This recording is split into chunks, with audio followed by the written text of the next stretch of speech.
C'est vous.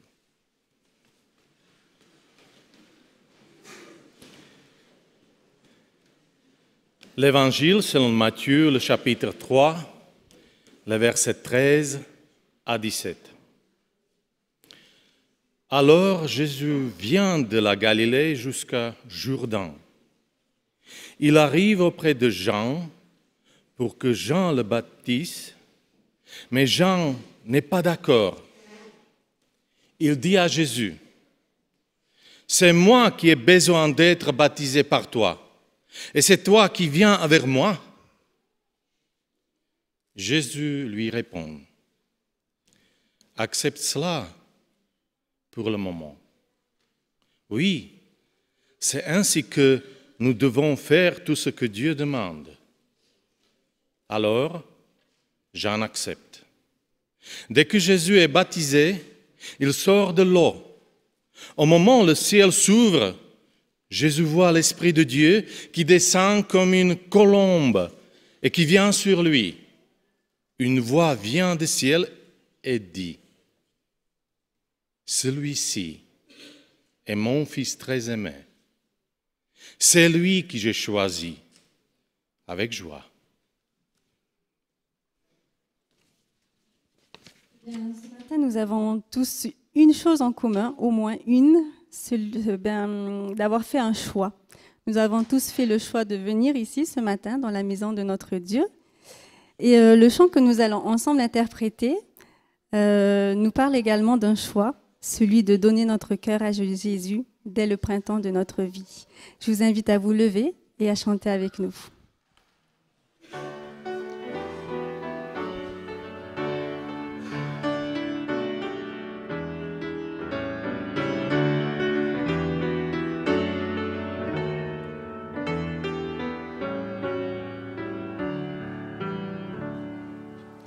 Dès le printemps de ta vie,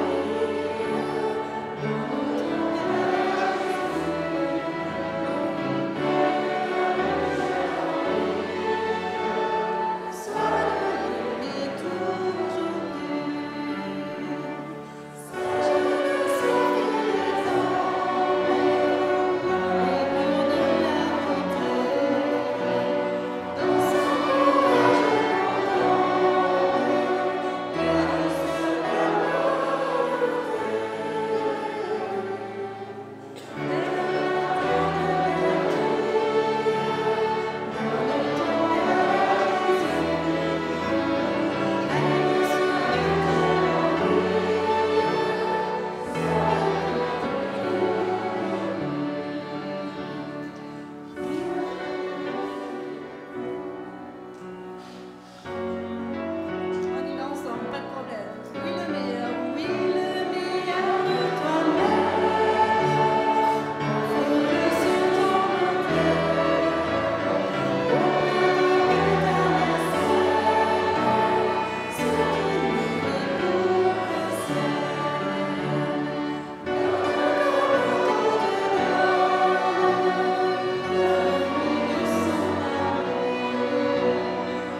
Je vous invite à prendre place.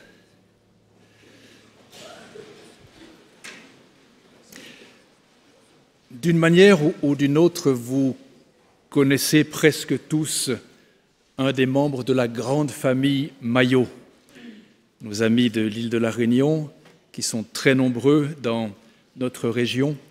Et un membre de cette famille s'est approché de nous ce matin pour demander une prière particulière pour l'un des membres de cette famille. Vous connaissez peut-être François Maillot, qui a entre autres un fils qui s'appelle Michael, qui vit au Québec, qui vient d'avoir un accident très grave et la tête est malheureusement touchée et il est dans le coma. Il y a une épouse et 3 enfants. Et cette famille demande que l'on pense à Michael, à toute la famille et bien sûr à la famille Maillot étendue.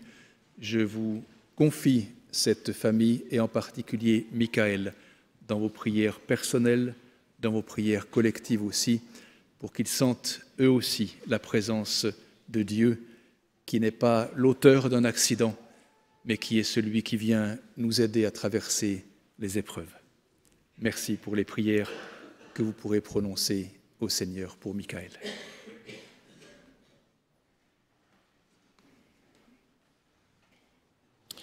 Et maintenant, je vous invite à prier.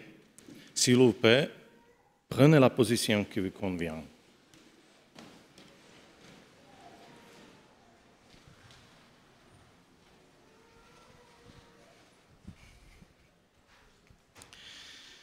Notre Dieu et notre bon Père, que ta présence aux cieux et sur la terre se manifeste selon ta volonté et maintenant au milieu de nous. Nous sommes devant toi, dans ta douce présence silencieuse, en attendant ton influence, ta miséricorde, ta bienveillance et ton pardon.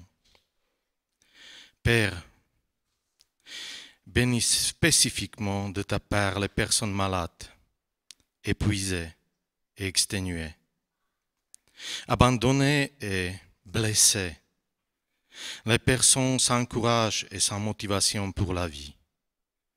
Apaise celles qui sont dans le stress, dans la peur, dans la détresse et dans le deuil.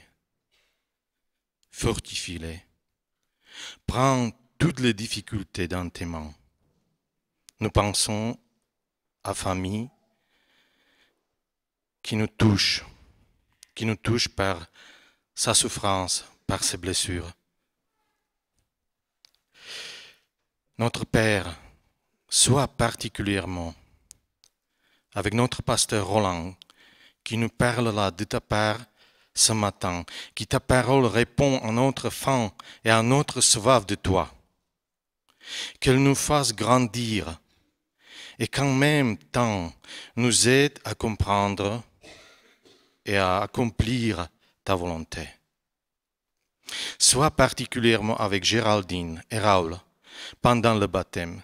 Bénis-les, remplis-les par ton Esprit Saint. Et pendant cet acte de la foi de la part de Géraldine, conduis-nous tous par ton Esprit vers un renouvellement de nos relations personnelles avec toi et en toi. Amen.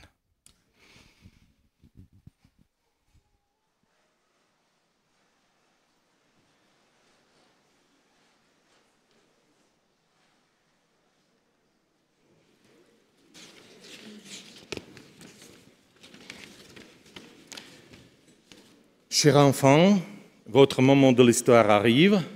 Les plus jeunes sont maintenant invités à venir ici devant l'estrade pour le moment d'histoire qui sera partagé avec Lida Laurent. Merci Anna Manzida et très bonne écoute pour nous tous.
Bonjour les enfants. Bonjour. Allez, installez-vous bien. Allez, prenez place. Prenez place confortablement. Là, c'est le moment pour l'histoire. Ce n'est pas encore le baptême. Alors, il faut s'installer. D'accord? Après, ce sera le baptême. Venez, asseyez-vous. Après, quelqu'un va se baptiser. Allez, on s'installe. Alors, ça y est, tout le monde est installé? Alors, comment ça va les enfants? Bien. Ah ben c'est bien. Ça fait plaisir d'entendre des biens comme ça. Et ben moi aussi je vais bien. Oui, et je suis très contente d'être avec vous ce matin pour vous raconter une petite histoire. Alors, tout à l'heure, vous allez voir, vous allez assister à un baptême. Géraldine, une jeune femme, a décidé de donner son cœur à Jésus. Et maintenant que c'est devenue une grande personne, elle va manifester ce choix, le choix qu'elle a fait peut-être il y a quelque temps en arrière déjà. Elle va le manifester par le baptême. Et vous, même si maintenant vous êtes encore des jeunes enfants, vous pouvez déjà, dès maintenant, choisir aussi de suivre Jésus et de donner votre cœur à lui. Et quand vous serez plus grand, à ce moment-là, vous pouvez manifester ou symboliser ce geste, ce choix, par le baptême. Eh bien, j'ai une petite question pour vous. Écoutez bien.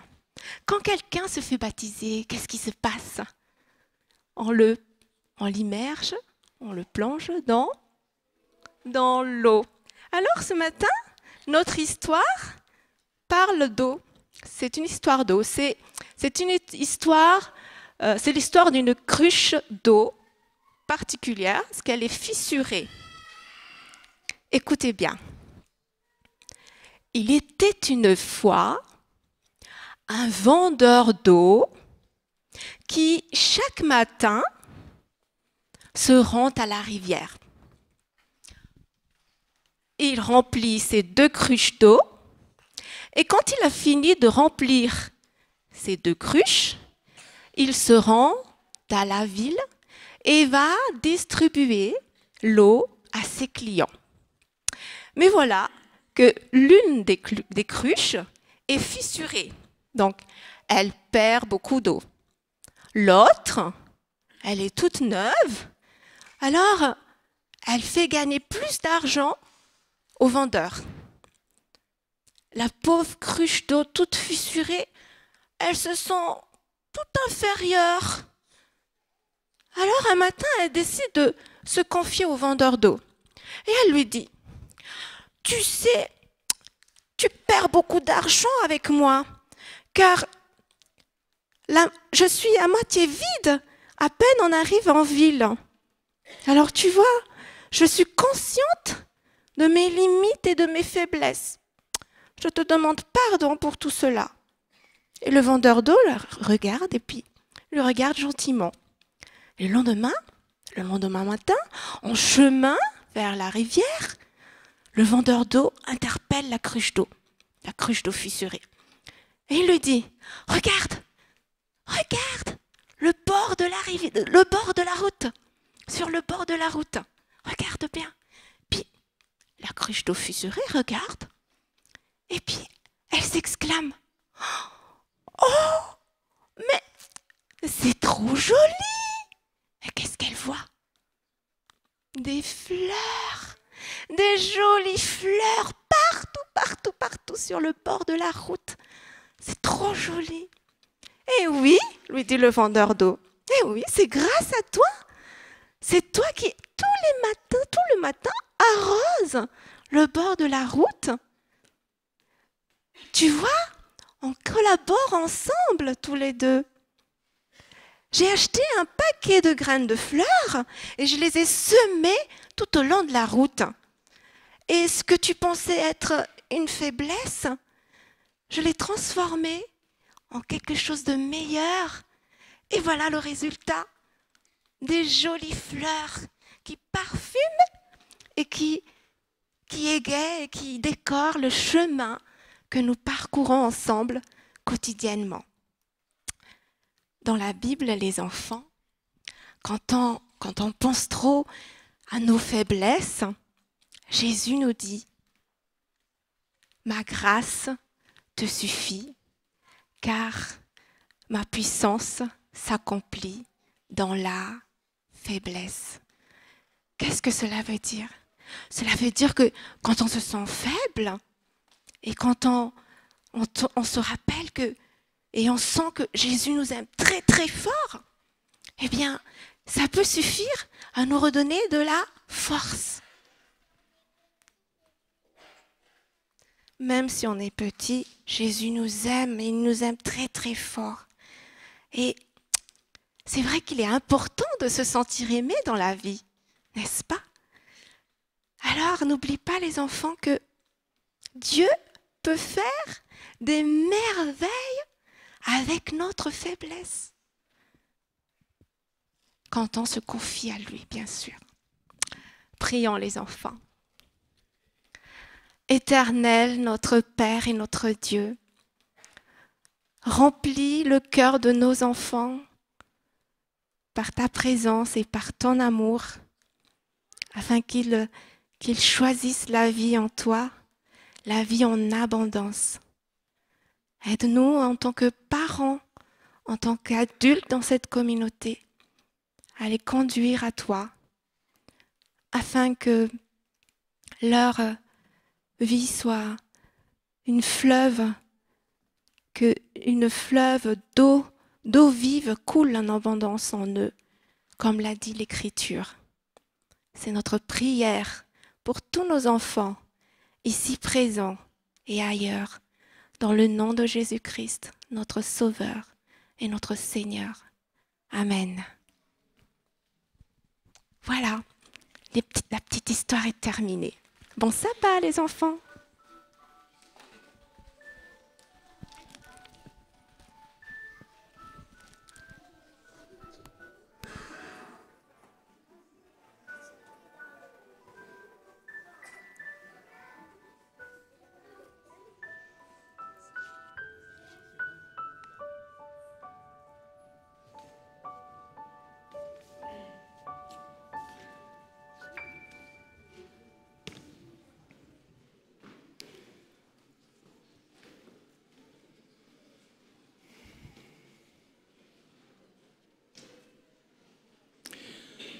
Autrefois, le péché avait tout pouvoir pour donner la mort.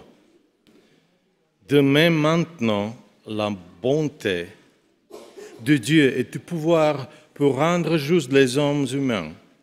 Et ainsi, nous pouvons recevoir la vie avec Dieu pour toujours, par Jésus-Christ, notre Seigneur. Alors, qu'est-ce que cela veut dire? Est-ce que nous devons continuer à pécher pour que les bienfaits de Dieu se répandent en abondance? Sûrement pas. Nous sommes passés par une mort qui nous a séparés du péché. Alors, comment pouvons-nous vivre encore dans le péché? Vous le savez bien. Notre baptême, en nous unissant au Christ Jésus, nous a tous unis à sa mort. Donc, par le baptême, nous avons été plongés avec lui dans la mort. Mais la puissance glorieuse du Père a réveillé le Christ de la mort pour que nous aussi, nous vivons d'une vie nouvelle. En effet, nous avons été totalement unis à lui au moment où nous sommes morts avec lui. De même, nous serons unis à lui en nous levant comme lui de la mort. Comprenons bien ceci. Ce que nous étions avant a été cloué sur la croix avec le Christ. Alors le péché qui fait partie de nous-mêmes est détruit et nous ne sommes plus esclaves du péché. Oui, celui qui est mort est libéré du péché. Mais si nous sommes morts avec le Christ, nous croyons que nous vivrons aussi avec lui. Nous le savons bien. Depuis que le Christ s'est réveillé de la mort, il ne doit plus mourir. La mort n'a plus de pouvoir sur lui. Le Christ est mort, et sa mort l'a séparé totalement du péché, une fois pour toutes. Maintenant, il est vivant et sa vie est tout entière pour Dieu. De même, vous aussi, vous devez penser ceci. Vous êtes morts en étant totalement séparés du péché, mais en étant unis à Jésus-Christ. Vous êtes vivants pour Dieu. Vous êtes vivants pour Dieu. Amen.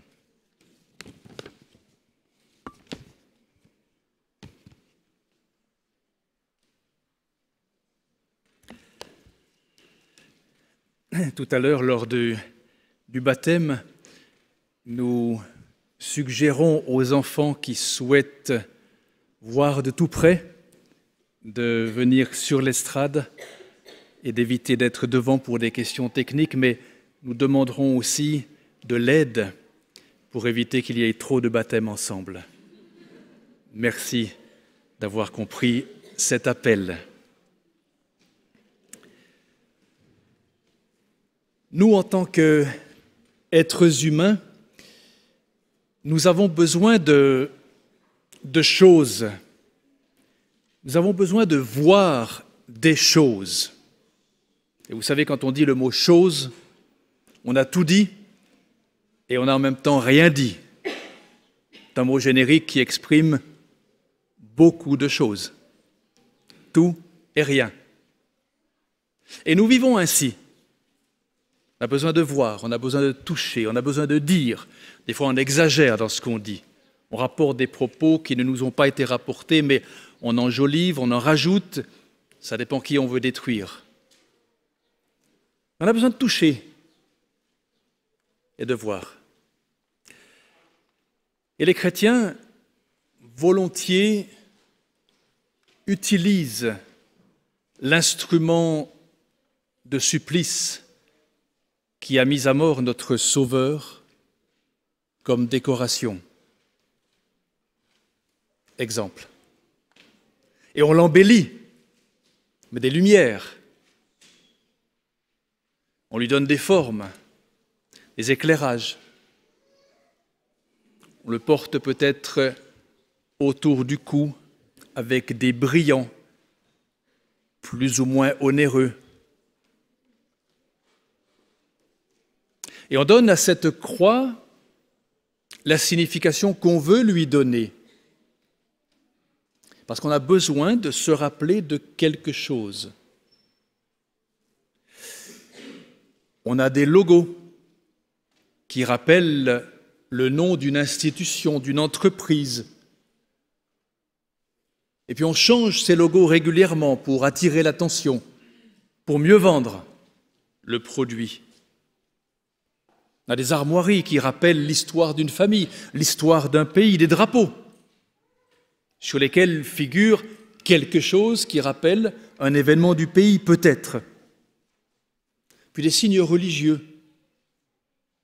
Beaucoup de religions, chrétiennes et non chrétiennes, utilisent ce qu'on appelle globalement des chapelets, des petits colliers avec des perles, des os, des perles précieuses, de l'ivoire, de l'ébène, et puis on égrène ces chapelets. Chaque fois, on récite une prière, on a besoin de toucher. On a l'impression que ce toucher nous rapproche plus que la pensée, simplement parce que on est ainsi fait, on a besoin d'être entouré de choses. Mais on choisit ce que l'on porte autour du cou, par exemple, la croix. Il ne nous viendrait pas à l'esprit de porter des chaises électriques en miniature, des seringues létales en miniature, des nœuds coulants en miniature. On a choisi la croix. Parce que la croix, simplement, était l'instrument de supplice par excellence du monde romain au moment où Jésus est venu pour tenter de sauver le plus de personnes possible. Alors, c'est précisément cette croix qui est au cœur de la réflexion du christianisme en tant que symbole. Et au-delà de la réalité du lieu de supplice qui est une croix, il y a le personnage qui a subi ce supplice et qui en est ressorti vainqueur. Vous voyez, au travers d'une chose qui me rappelle un événement, il faut oublier la chose pour comprendre l'événement. Prenons un autre exemple qui nous touche nous aussi, le pain et le vin. Ou pour nos amis juifs, par exemple, lors de la Pâque, le Seder pascal, tout le déroulement du repas avec tous les ingrédients qui rappellent des choses vécues dans l'esclavage en Égypte, par exemple. Et puis pour Jésus, lors de son repas, dernier repas avec ses disciples, où il choisit l'eau pour laver les pieds, le pain qui va représenter son corps, le vin qui va représenter la vie qu'il donne et qu'il reprend pour notre salut. Ces objets, ces symboles en eux-mêmes. Géraldine, cette eau en elle-même n'a aucun pouvoir, aucune puissance, et vous le savez. Elle ne sert à rien, si ce n'est à mouiller pour devoir se sécher après. Mais au-delà de l'eau, au-delà du pain, au-delà du vin, il y a le personnage qui donne sens à la chose qui m'interpelle.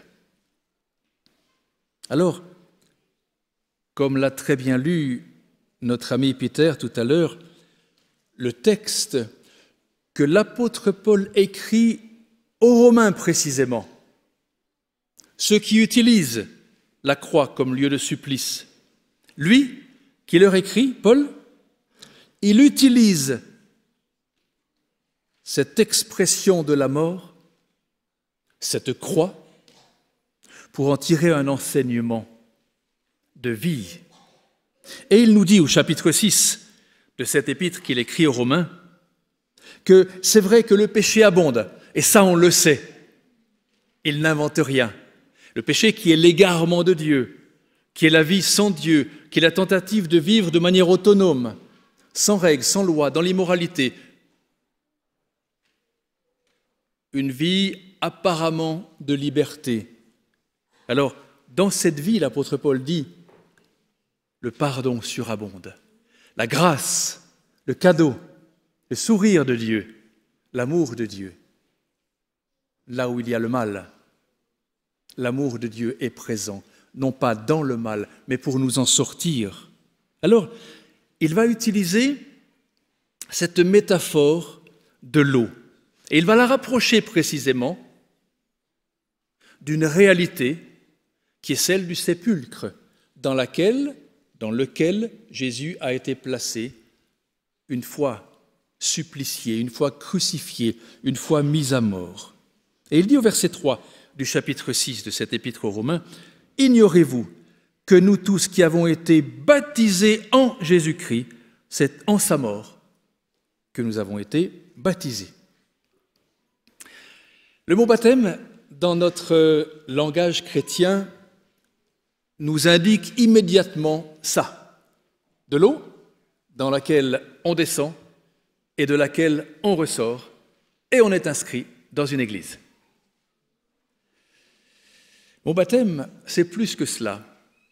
Il y a une richesse dans ce mot, aussi bien dans l'Ancien Testament que dans le Nouveau, mais en même temps, au-delà des textes bibliques. Et je pense particulièrement à certains textes qui ont été écrits et qui ne sont pas dans la Bible, comme par exemple les textes de Philon d'Alexandrie. Philon d'Alexandrie, un penseur, un philosophe juif qui vit à Alexandrie, en Égypte du Nord, juste avant Jésus-Christ et un peu contemporain de lui. Dans un de ses livres intitulé « La vie contemplative », lorsque vous l'ouvrez au paragraphe 46, il utilise ce mot « baptême » pour indiquer le plongeon dans l'ivresse et dans l'inconscience de celui qui boit trop. Être ivre pour Philon d'Alexandrie, c'est être baptisé dans l'alcool. C'est un terme qui ne nous indique rien du tout, ni de chrétien, ni en rapport avec Jésus. Un mot du langage vulgaire, un mot du langage de tous les jours. Boire trop, sombrer dans l'inconscience, c'est être baptisé dans l'alcool. Un homme qui a vécu juste après lui, dont vous avez déjà entendu le nom, Flavius Joseph, va écrire, lui, dans un de ses livres, La guerre des Juifs, dans le livre 4 et au chapitre 137, lui, il va utiliser ce mot pour décrire une situation de la ville de Jérusalem qui sombre, qui tombe, non pas parce qu'elle est détruite physiquement, mais parce qu'elle est littéralement sapée par des bandes d'attaquants qui déstabilisent, qui démobilisent les forces de la ville. Et il utilise ce terme pour dire la ville est précipitée dans cet effondrement moral, physique, matériel. Elle est baptisée dans cette souffrance. Je reviens à la Bible. Dans l'Évangile selon Marc, ou Luc fait la même allusion, Marc chapitre 10, au verset 38, vous savez, il y a deux disciples de Jésus qui lui disent « Écoute, on a une question à te poser et on aimerait que tu fasses ce qu'on te demande. Quand tu seras reparti, là-haut, quelque part, dans le ciel, moi j'aimerais être à gauche et mon copain il aimerait être à droite. » Et Jésus les regarde et semble leur dire « Vous ne savez pas très bien ce que vous demandez là. Parce que je dois être baptisé d'un baptême duquel vous ne pouvez pas être baptisé. Je dois boire une coupe dure à supporter, dure à boire. Et après on verra, pour répondre à votre question. » Jésus était baptisé déjà dans le Jourdain. Rien à voir avec l'allusion de ce baptême. Mais lorsqu'il dit « Je dois être baptisé d'un baptême duquel vous ne pouvez pas être baptisé », il ne parle pas de l'eau, il parle du tombeau, de la souffrance, des flagellations, de son passage à Gethsémanée, de sa solitude, du « Mon Dieu, pourquoi m'as-tu abandonné ?» La mort. Le baptême est une mort. Mes amis, le baptême, dans l'étymologie du terme, exprime d'abord l'entrée dans une souffrance qui va immanquablement aboutir à la mort. Fort. Rien à voir avec la gentille descente dans l'eau. Et on ressort, et tout le monde est heureux d'avoir un membre de plus. Rien à voir. Mais, comme nous avons besoin de choses pour jalonner notre vie de croyants, nous avons utilisé cette même image, déjà dans le Jourdain, à l'époque de Jésus, pour dire, bien, cette descente dans l'eau est une descente dans un lieu qui ne m'est pas propice à la vie, même si on a besoin de beaucoup d'eau pour vivre, c'est vrai. Mais on ne peut pas vivre sous l'eau. Imaginez si le pasteur de ce matin tenait Géraldine trop longtemps sous l'eau, les médecins dans la salle et les secouristes interviendraient. Peut-être trop tard. On n'est pas fait pour vivre sous l'eau. Jésus n'était pas fait pour vivre dans un tombeau de pierre, fermé par une grosse pierre, non. Nous sommes faits pour vivre dehors, en liberté. Mais Paul a trouvé un moyen génial de nous faire comprendre notre engagement au travers d'une chose visible, engagement dans un lien, dans une alliance, dans un pacte démarche de foi pour dire « je crois à ce que Jésus a fait pour moi », non pas dans le tombeau, mais au travers de sa résurrection. Et c'est la sortie des eaux qui est essentielle, plus que l'entrée.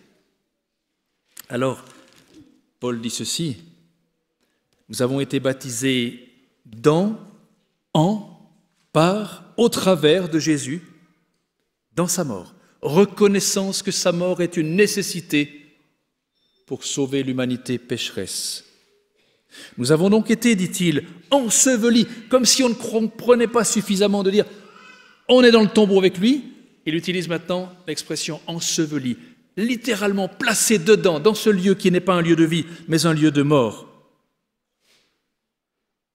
Mais il y a un afin que, non pas qu'on y reste, comme lui, non pas qu'il y reste dans ce tombeau, mais afin que, par le baptême, par l'entrée, par la souffrance, par la mort du baptême, en sa mort, comme Christ est ressuscité des morts, nous ressuscitions aussi. Nous entrons dans cette eau, comme le Christ est entré dans le tombeau, afin que nous en sortions de cette eau, comme lui en est sorti de ce tombeau. Et il en est sorti, mes amis. Ça, c'est aussi Paul, dans 1 Corinthiens chapitre 15, à partir des versets 42, qui nous dira « Il est alors devenu l'Esprit qui transmet la vie. » Et Paul, dans la lecture de cette métaphore, nous dit « Nous sortons ainsi en nouveauté de vie. » Une nouvelle vie. Ah, certes, c'est bien la même. Les ennuis sont bien les mêmes. Peut-être pire après, désolé. Mais accompagné, soutenu, soulagé dans les luttes de la vie avec le Christ, qui est celui qui nous accompagne jusqu'au bout de notre vie terrestre et qui nous accorde ce salut parce qu'il est sorti de ce tombeau. Et alors, Paul continue en disant, on devient à ce moment-là une même plante. Il utilise le langage du végétal ici. Il n'y a plus de différence entre le Christ et moi. Je suis porteur du Christ et il me porte. Souvenez que Paul a pu dire, ce n'est plus moi qui vis, c'est Christ qui vit en moi. Il y a une symbiose. Un lieu de vie en lui et lui vit en moi. Et à partir de ce moment-là, il y a conformité. C'est le vocabulaire qu'il emploie. Cette conformité, c'est la ressemblance.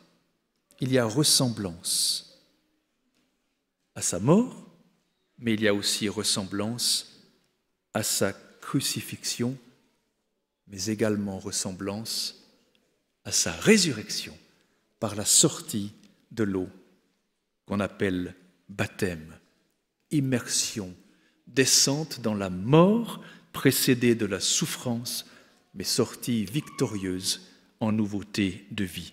Et c'est alors qu'il pourra dire « nous sommes libres ». Libérés du péché. Ah, ça ne veut pas dire que nous ne sommes plus pécheurs. Non. Nous ne sommes pas parfaits en ressortant des eaux du baptême. Nous ne sommes pas saints en sortant des eaux du baptême. Nous sommes bien le même qu'avant. Mais nous avons accepté la protection de celui qui est saint et qui est parfait, et qui m'appelle saint et parfait, parce que lui seul l'est. Et à partir de ce moment-là, nous vivons libérés du péché. Mais nous ne sommes pas des non-pécheurs. Seul lui est impeccable, le non-pécheur Jésus.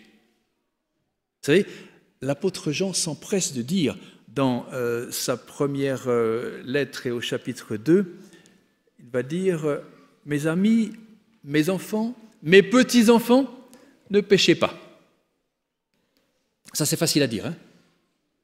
Ne péchez pas, ne trichez pas.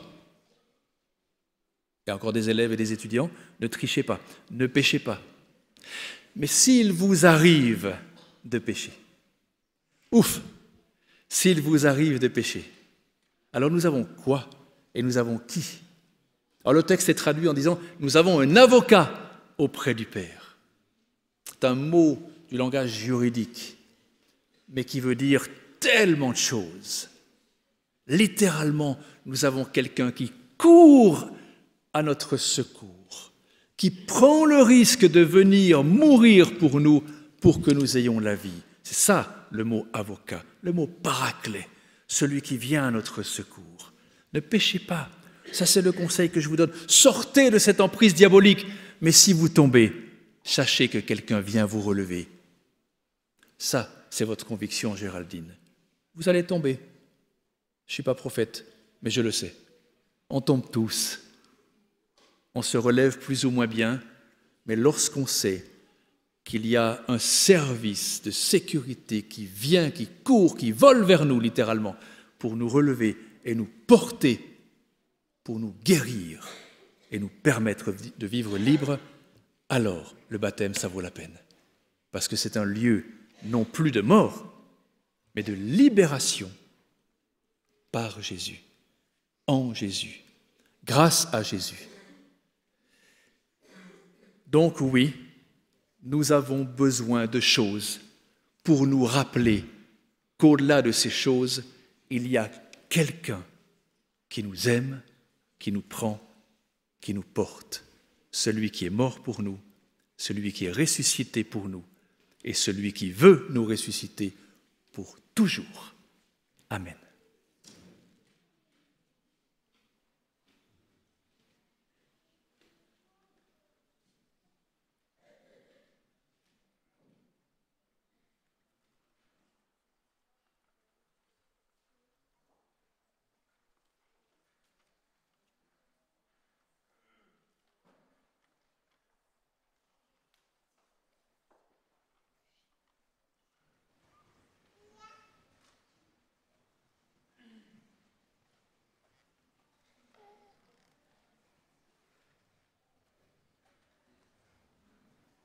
Nous allons chanter une chanson que Géraldine aime beaucoup, Shiloh. Shiloh qui pour nous signifie tout simplement Jésus-Christ, pour faire un gros raccourci.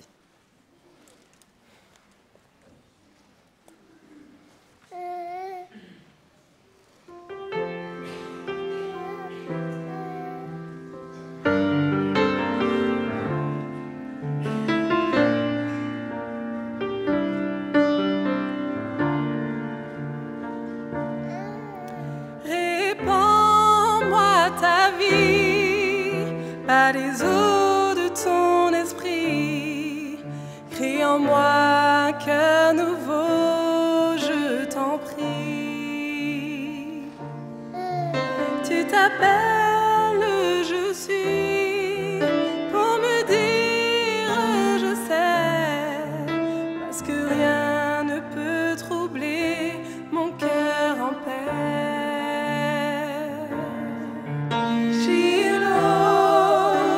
Inscris ton nom dans mon esprit, sinon je ne saurais pas vivre en moi ta vie. Shiloh, ta gloire éclaire de tout mon être, au nom de ton amour je vis. Tiens ma main sur le chemin, viens poser sur moi ta main, et fais briller par ton amour mes lendemains. Au palais des bien-aimés, où ta grâce me fait régner, je me réjouis de partager et t'aimer. Shiloh, inscris ton nom dans mon esprit, sinon je ne saurais pas vivre en moi ta vie. Shiloh, ta gloire éclaire tout mon être, au nom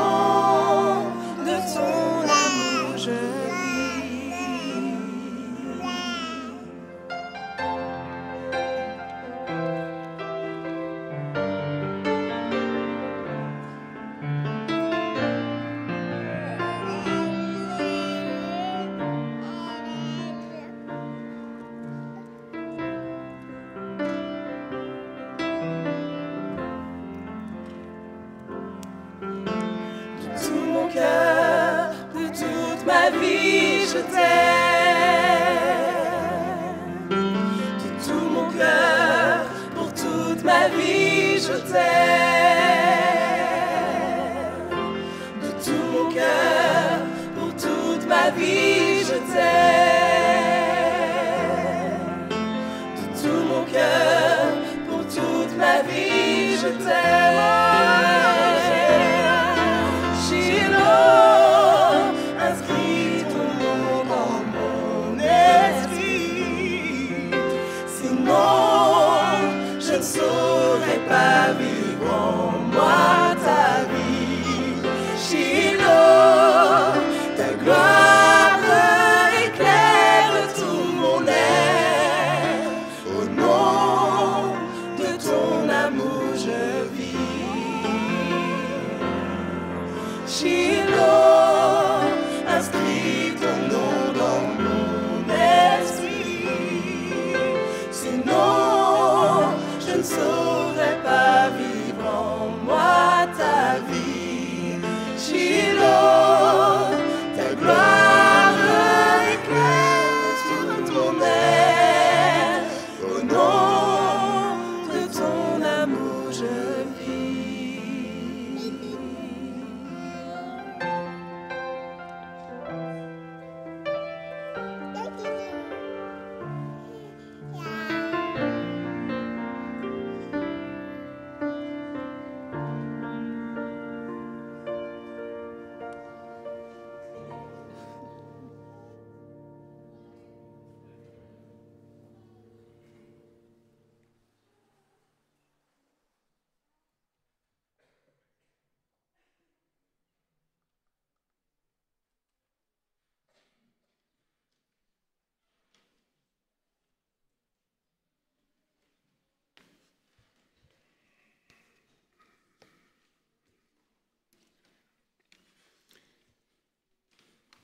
Nous avons eu ici à l'église de Collonges ces derniers mois souvent des baptêmes.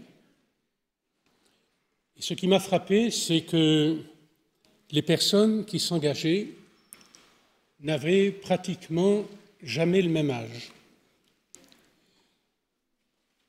Il y a des personnes qui ont peut-être fait des mathématiques et qui se sont dit un segment de droite, c'est le plus court, et qui, très jeunes, ont pris leur décision et se sont engagés avec Jésus. Il y en a d'autres, et ça peut être le cas d'ailleurs de bien des personnes ici, ce fut un peu le mien aussi, on préfère les lignes brisées. Ce qui est frappant, c'est que, de toute façon, on se retrouve tous au point B. Ce fut le cas pour Géraldine. Beaucoup d'entre vous ne la connaissent pas.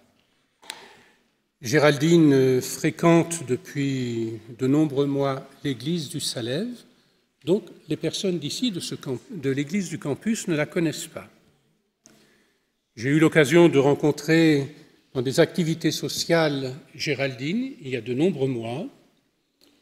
Elle m'avait parlé un petit peu de son expérience, du besoin de s'éloigner du segment le plus court.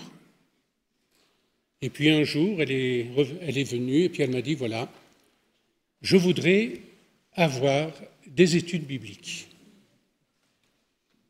Alors nous nous sommes rencontrés régulièrement. Et puis, il y a plusieurs semaines, Géraldine m'a dit, je souhaite être baptisée. Alors elle est là, devant nous, ce matin. Il faut que vous sachiez aussi à quoi correspond son engagement. Elle va vous le dire, elle va le lire, parce que c'est assez intimidant quand on se trouve devant autant de personnes, même s'il y a des très courageuses. Elle va nous montrer l'engagement qu'elle veut prendre ce matin avec son Seigneur. Merci Raoul. Bonjour. Alors, je crois en Dieu le Père, en son Fils Jésus-Christ et au Saint-Esprit. en la mort de Jésus-Christ sur le calvaire, et je suis sauvé du péché et de ses conséquences par la foi en sa résurrection. Je crois que Dieu, pour l'amour du Christ, a pardonné mes péchés et a créé en moi un cœur nouveau. J'accepte Jésus-Christ en tant que sauveur personnel et j'accepte par la foi la justice du Christ, car il est mon intercesseur dans le sanctuaire céleste. Je crois que la Bible est la parole inspirée de Dieu et qu'elle est l'unique règle de ma foi et de ma conduite. Je crois en la validité de ces 10 commandements et j'ai l'intention, par la puissance du Saint-Esprit, de les observer, y compris le 4e, qui demande l'observation du 7e jour comme sabbat de l'Éternel. Je crois que mon corps est le temple du Saint-Esprit et je veux honorer Dieu en prenant soin et en m'abstenant de tout ce qui peut lui nuire. Je crois en la doctrine des dons spirituels. L'esprit de prophétie en fait partie. Je crois au prochain retour de Jésus, qui est ma bienheureuse espérance. Je veux me préparer à ce retour et amener d'autres à en faire partie. Je crois en l'organisation de l'Église et je veux la soutenir par mes dîmes et mes offrandes, ainsi que par mon activité et mon influence. Je crois en l'enseignement du Nouveau Testament concernant le baptême par immersion et je désire recevoir ce baptême pour exprimer publiquement ma foi en Jésus. Et je crois en l'Église adventiste du 7e jour. Et je crois en l'Église adventiste du 7e jour a reçu la mission d'annoncer le retour de Jésus et je désire en devenir membre. Vous avez entendu la profession de foi. Vous avez entendu également Géraldine qui a dit « Je souhaite être baptisée au nom de Jésus-Christ ». Nous allons donc procéder au baptême. Alors, puisque ça a été proposé aux enfants tout à l'heure, vous êtes invités à venir, sans trop vous bousculer, y à prendre place. Et s'il peut y avoir quelques grands enfants qui viennent pour les canaliser, ce sera bien. Ta montre, oui, à ta sœur.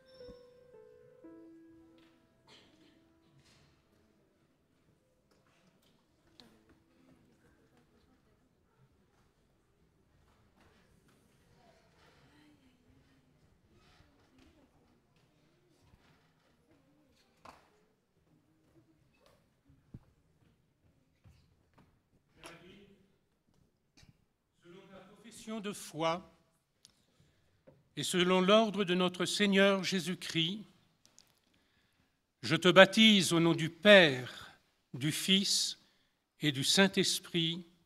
Amen.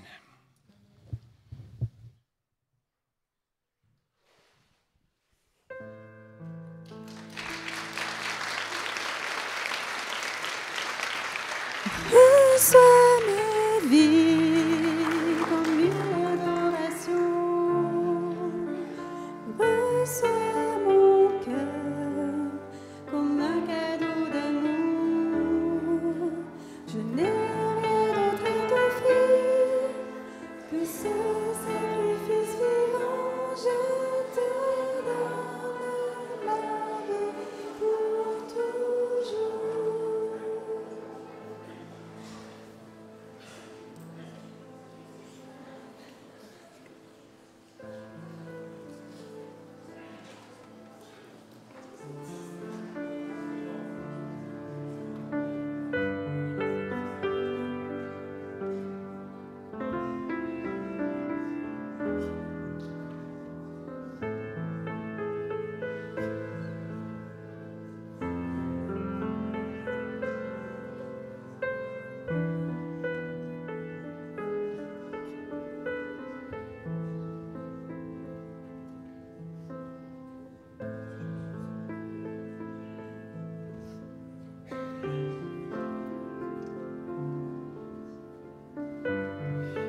choisir de donner notre cœur à Jésus, choisir de naître de nouveau et de tout recommencer, c'est finalement choisir d'offrir notre vie à Jésus.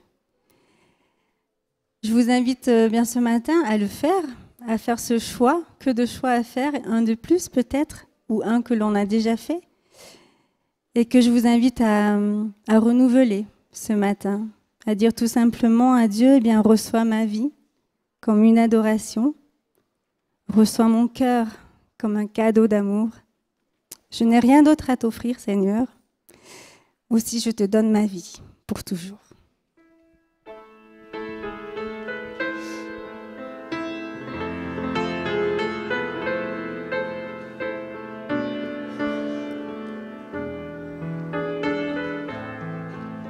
Ensemble.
Je crois que si nous offrons notre vie à Jésus, à Dieu, c'est que nous reconnaissons qu'il est grand, qu'il est fidèle, qu'il est bon et que son amour pour nous est infini. Je voudrais vous lire le psaume 100.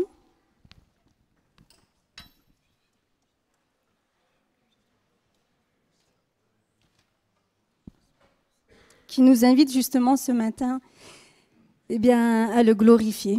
Poussez vers l'Éternel des cris de joie, vous tous, habitants de la terre. Servez l'Éternel avec joie, venez avec allégresse en sa présence. Sachez que l'Éternel est Dieu, c'est lui qui nous a fait et nous lui appartenons. Nous sommes son peuple et le troupeau de son pâturage. Entrez dans ses portes avec des louanges, dans ses parvis avec des cantiques. Célébrez-le, bénissez son nom. Car l'Éternel est bon, sa bonté dure toujours et sa fidélité de génération en génération.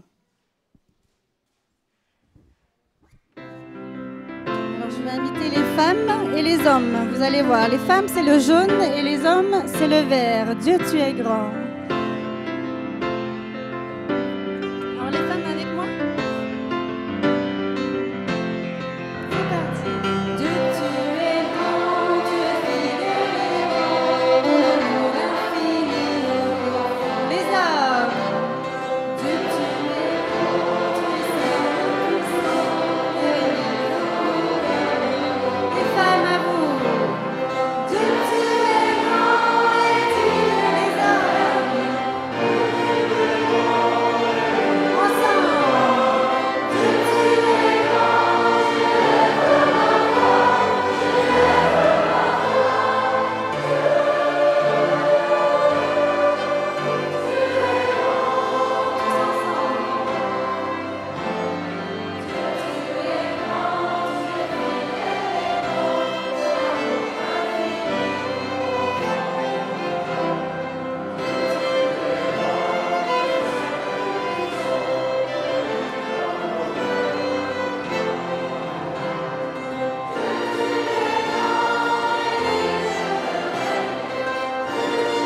je vis un nouveau ciel, une nouvelle terre, parce que le premier ciel et la première terre avaient disparu.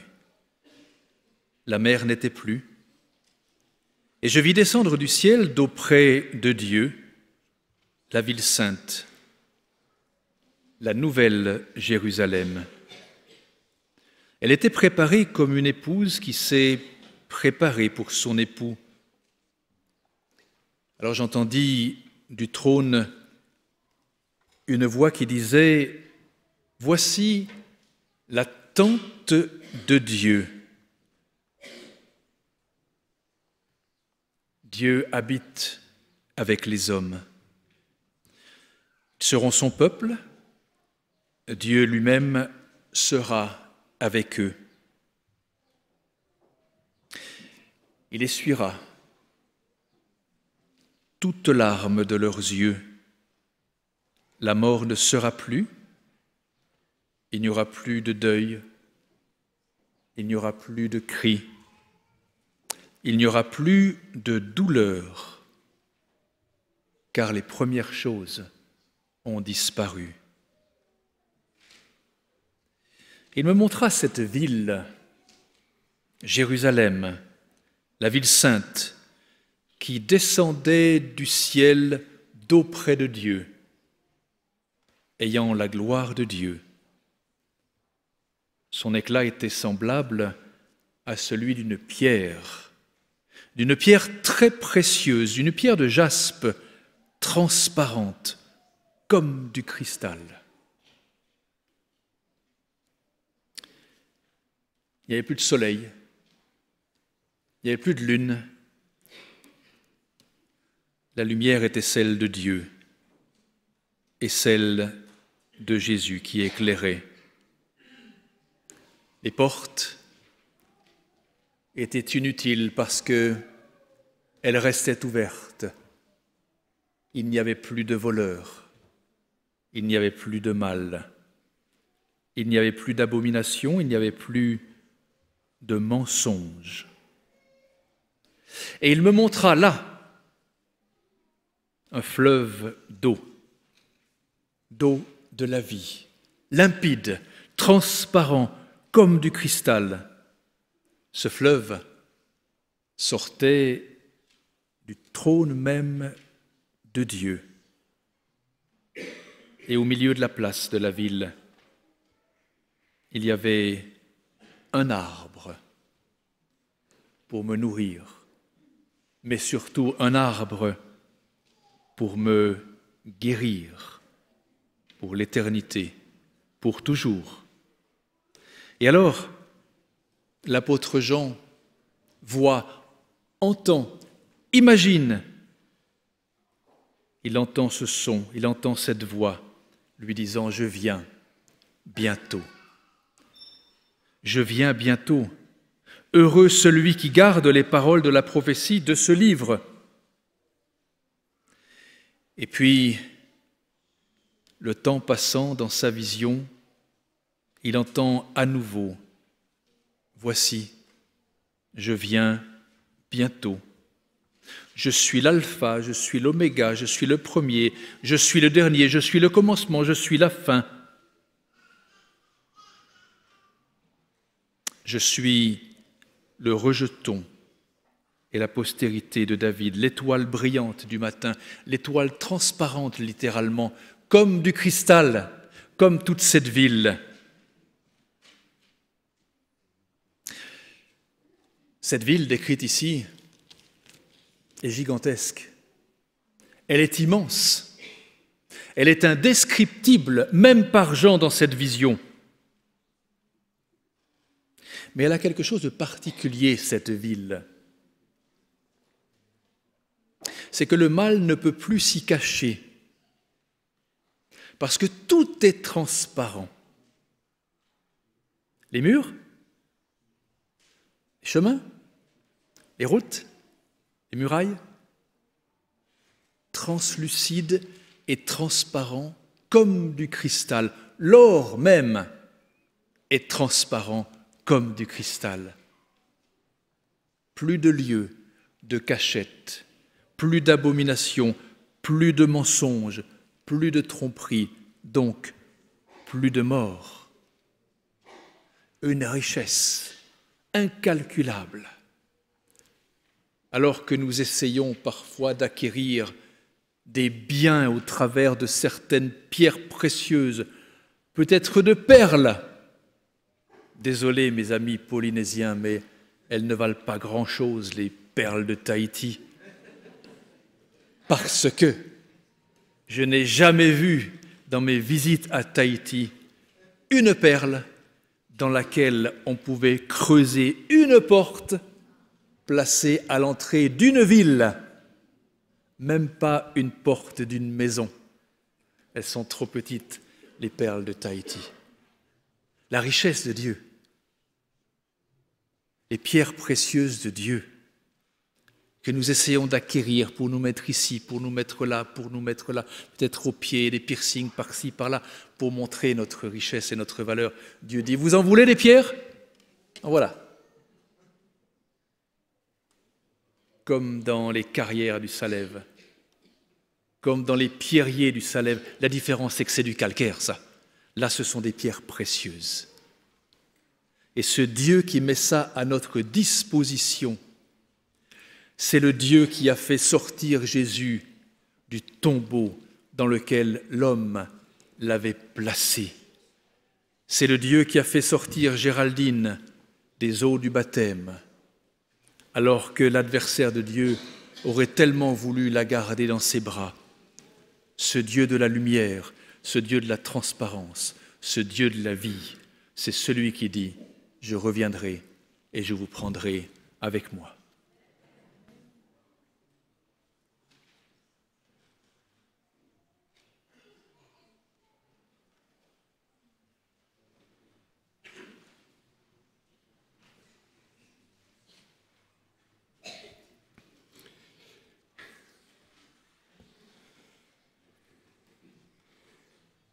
Lorsque nous avons parlé du baptême, lorsque l'on a parlé des différentes communautés qu'il y a dans le secteur, Géraldine a manifesté le souhait d'appartenir à l'église du campus.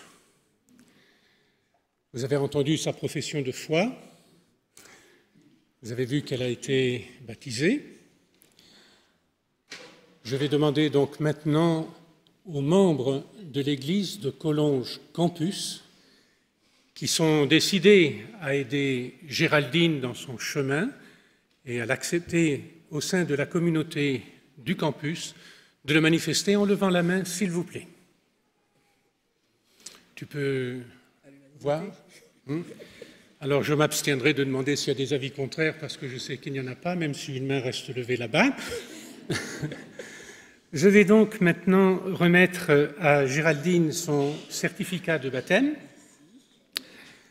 Lorsque nous avons parlé des livres qu'elle possédait, des livres qu'elle souhaiterait avoir, elle m'a dit qu'elle souhaitait avoir le livre Jésus-Christ d'Ellen White.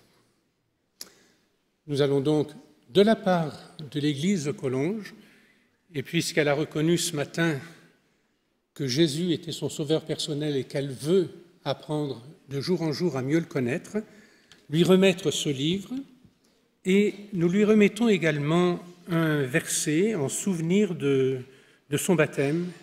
Géraldine, j'ai pris un texte d'Ésaïe 43. « Ne crains rien, car je te rachète, je t'appelle par ton nom. » Tu pourras dire « Géraldine, car tu es à moi. » Et c'est Dieu qui parle. Voici en souvenir du baptême, donc de ton baptême aujourd'hui, le 30 mai 2015. Que le Seigneur t'accompagne, qu'il te soutienne. Roland a dit que la vie n'était pas dans l'Église un chemin tranquille. Il y a des hauts, il y a des bas. Mais avec Jésus comme sauveur personnel, tout ira bien. Voici.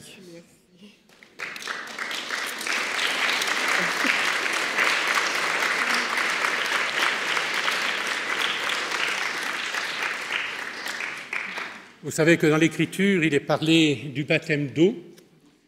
Il est également question du baptême de l'Esprit.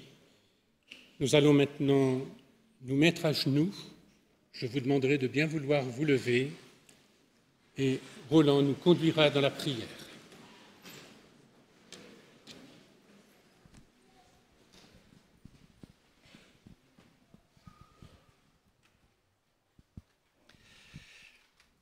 Notre Dieu et notre bon Père, nous sommes heureux de pouvoir vivre avec toi et de toi. Nous sommes heureux de voir que ce matin, Géraldine a pris une position claire.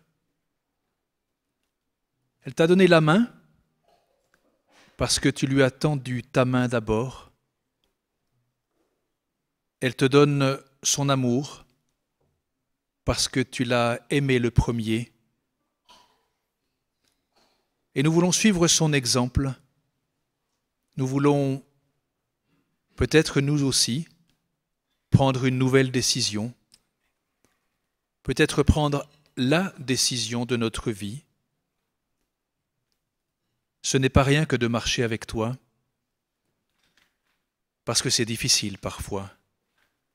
Tu l'avais dit à tes disciples, tu nous le redis si souvent, mais en même temps, il fait bon de savoir que lorsque la route est ardue, lorsque le chemin est pierreux, lorsque les pièges sont là parce qu'il y a toujours un ennemi qui rôde, qui nous précède, qui nous suit, qui nous attend, tu es là pour nous porter dans tes bras, fort et bienfaisant.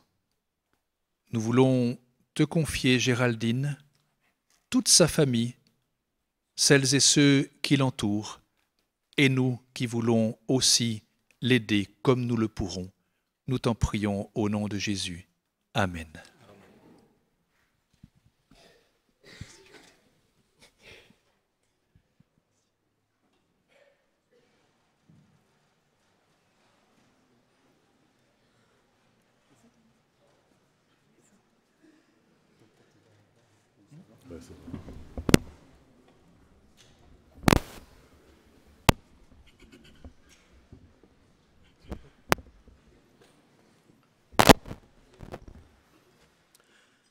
Ce chant est pour Géraldine qui a fait l'expérience de la grâce de Dieu. Ce chant parle aussi de la joie quand on connaît Dieu et quand on fait cette expérience, quand on connaît la grâce. Mais c'est aussi pour tous ceux qui ont connu la grâce de Dieu et pour ceux aussi qui aimeraient connaître la grâce de Dieu.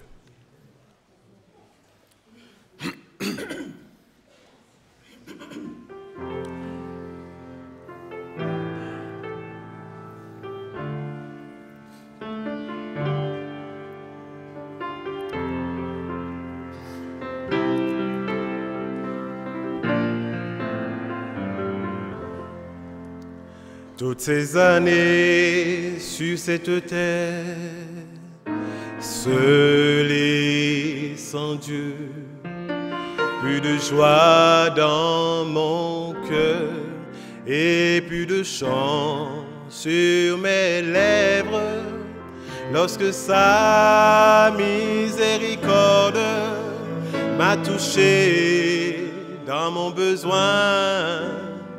Et sa grâce a changé ma vie. Sa grâce a changé ma vie. Sa grâce a changé ma vie. J'aurais pu l'ignorer et mon âme serait perdue, mais sa grâce a changé ma vie.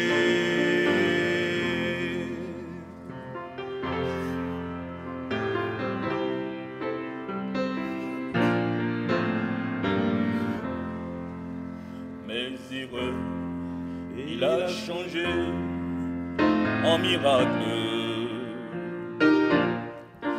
et chacune de mes larmes il a changé en cri de joie. Mes péchés sont pardonnés, un nouveau nom m'est donné, car sa grâce a changé ma vie. Sa grâce a changé ma vie. Sa grâce a changé ma vie. J'aurais pu l'ignorer et mon âme serait perdue, mais sa grâce a changé ma vie. Sa grâce a changé ma vie. Sa grâce a changé ma vie. T'aurais pu l'ignorer et ton âme serait perdue, mais sa grâce a changé ta vie. T'aurais pu l'ignorer et ton âme serait perdue, mais sa grâce a changé ta vie.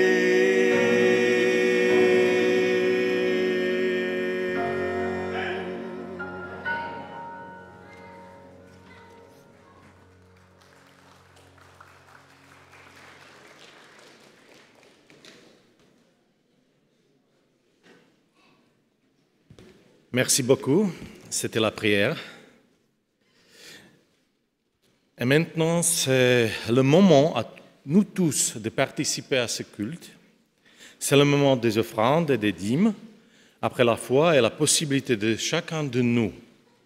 J'invite maintenant le service du diaconat à passer dans les rangs pour recueillir nos offrandes et nos dîmes.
Nous prions.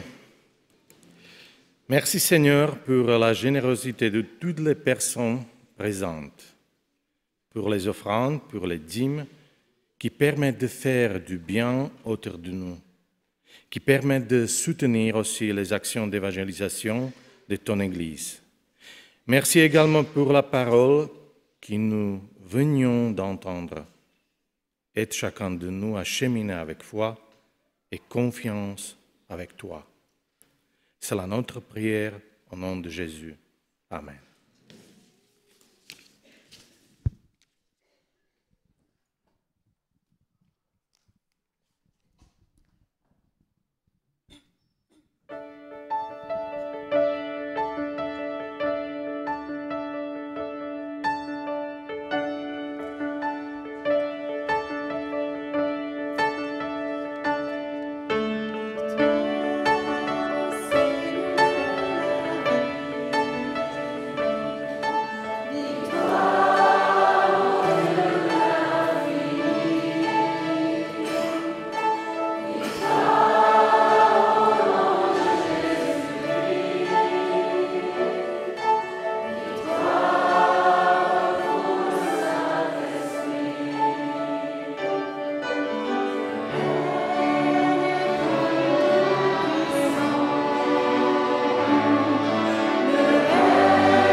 Nous demanderons à notre Dieu de nous accorder sa bénédiction avant de nous séparer. Que le Dieu de l'espérance nous remplisse de toute joie et de toute paix dans la foi, pour que nous abondions en espérance par la puissance du Saint-Esprit. Allons en paix. Amen.